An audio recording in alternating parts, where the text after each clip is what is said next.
This video is going to be about different strategies that we can use to deal with cognitive overload.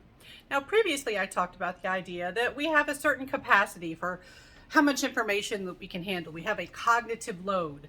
Well, sometimes there's a bit too much information for you to handle because you just have so many decisions you have to make. You're dealing with stuff with school, with work, with family, with friends, with romantic relationships, and maybe something big comes up like you have car repairs or something. You have to make decisions about what to pay for, whether or not you want to consider getting a new car. Can you miss school or work to deal with the car repairs? You know, there's all of these things that you have to deal with, and sometimes it leads to that feeling of, oh, this is too much. I have cognitive overload. Cognitive overload can lead to errors. It can lead to problematic thinking. It can lead to mental errors. And so we can probably all think of examples where we just had too much to deal with and we made some bad decisions just because we're like, I can't deal with this. You know, like maybe with the car repairs, like, I just don't want to deal with this. Just go ahead and fix it. And maybe you didn't look into it, and maybe you paid for some things you didn't need, or you went with the mechanic, the repair person who, you know, maybe they weren't the best choice just because you wanted to reduce the amount of stuff that you were having to deal with.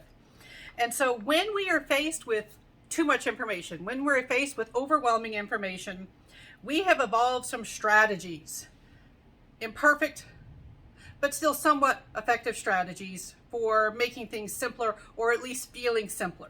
So we try to throw things out that we don't need and organize and focus on what the remainder is.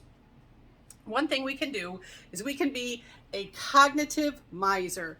If you know the term miser, I know it's not used as much as like when I was younger, or even it was even kind of an out of fashion term when I was younger. But a miser is someone who's kind of cheap, stingy. If you're familiar with the Christmas Carol, the Dickens story, or you know, the character Ebenezer Scrooge, or Scrooge McDuck, if you'd rather go the Disney route for your familiarity. But you know, the person who doesn't want to spend any money, even if they've got lots of money, they don't want to spend, they don't want to give anything up. They're a miser. Well, a cognitive miser, they're kind of stingy and cheap with their thinking. Like, I do not want to think if I don't have to. And so people who are cognitive misers, they make shortcuts whenever possible to minimize cognitive load. They are stingy with their thinking. Now, one thing that someone can do is they can live their life as a satisficer. Yes, satisficer. Autocorrect hates that word. They will try to tell you are trying to say satisfier or something to do with satisfy. Satisficer, it is a real word in social psychology and related fields. What the heck is a satisficer? This is someone who just wants to be good enough. They are not going to take a lot of time with decisions and things like that.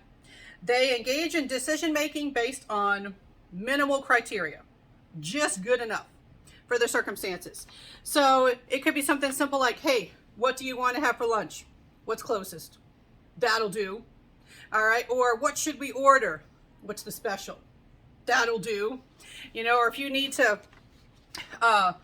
you know, replace an appliance or something like that, and they're like, hey, what kind do you want? What's on sale this week? You know, they will not do the thing where you like look things up on Consumer Reports, or they're asked lots of questions to a salesman. They're just gonna be like, whatever. I need to do just the bare minimum, good enough. All right, that sounds good. All right, let's do it. I don't want to spend too much time on this. I just want to, hey, I need shampoo. What kind of shampoo? That's fine. All right, well, don't you have a usual brand? Don't you want to hear which one has the, you know, the certain ingredients? Nope, that's good. That's good. Give me that. That's good. Fine. That's all I care about. All right, just getting the job done is kind of what you care about if you're a satisficer.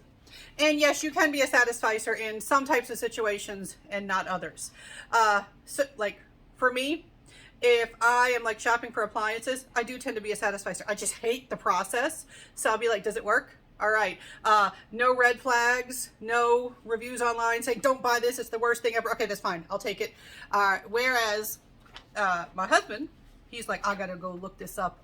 I gotta go see what the best recommended appliance is so we can make sure we can get the best one. That's more of a maximizer. A maximizer, they kind of have that high need for cognition, a term we've used in a previous video.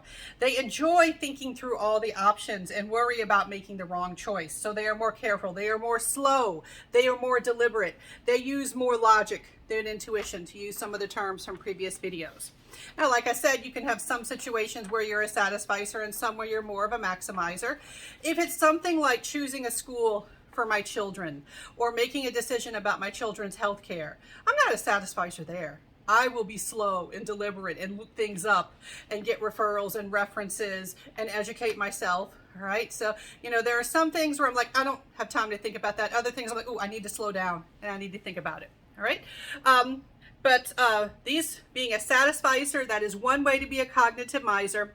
In another video, we'll talk about some other ways that we try to deal with information overload.